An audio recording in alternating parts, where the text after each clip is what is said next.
खाना हमारे यहाँ हर त्योहार या सेलिब्रेशन का एक मेजर पार्ट, एक जरूरी हिस्सा रहा है। चाहे वो त्योहार छोटा हो या बड़ा हो, खाना एक छोटी से छोटी सेलिब्रेशन का हमेशा से हिस्सा रहा है।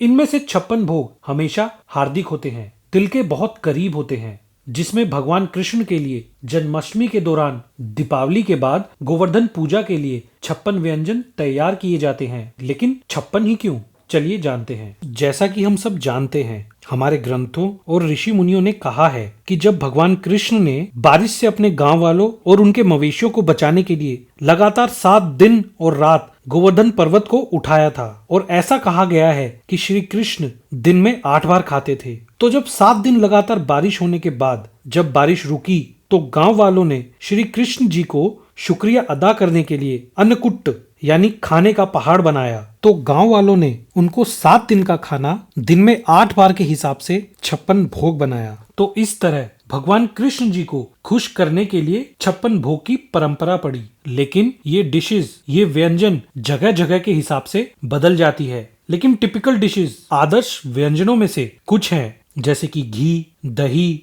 माखन, चावल, मोहन भोग, शक्करपारे, घेवर, रबड़ी, श्रीखंड, खिचड़ी, पूरी, साग, कड़ी, ड्राई नट्स, पापड़, चटनी, ये कुछ मेन डिशेस हैं और उनको दूध से बनी चीजें और मिठाइयाँ बहुत पसंद है। लेकिन भोग या प्रसाद को हाथों से बनाकर अपने हाथों से खिलाने के पीछे एक और फिलॉसफी है। ऐसा माना गया है कि हमारी 5 उंगलियों में अलग अलग रस है, जैसे कि sweet, salty, spicy, sour and savoury, मतलब मीठा, नमकीन, मसालेदार, खट्टा और चटपटा। जब हम अपने हाथों से खाना बनाते हैं, ये रस हमारे खाने में मिल जाते हैं। दिलचस्प बात यह है कि ये रस श्री कृष्ण के साथ जिस तरह के संबंध हो सकते हैं उसे भी बताता है, जैसे संत, दस्य, शाक्य, वात्सल्य और माधुर्य। यानी आप श्री कृष्ण के संत बन सकते हैं। शाक्य मतलब श्री कृष्ण आपकी ऊर्जा बन सकते हैं। वात्सल्य यानी लव, स्नेह,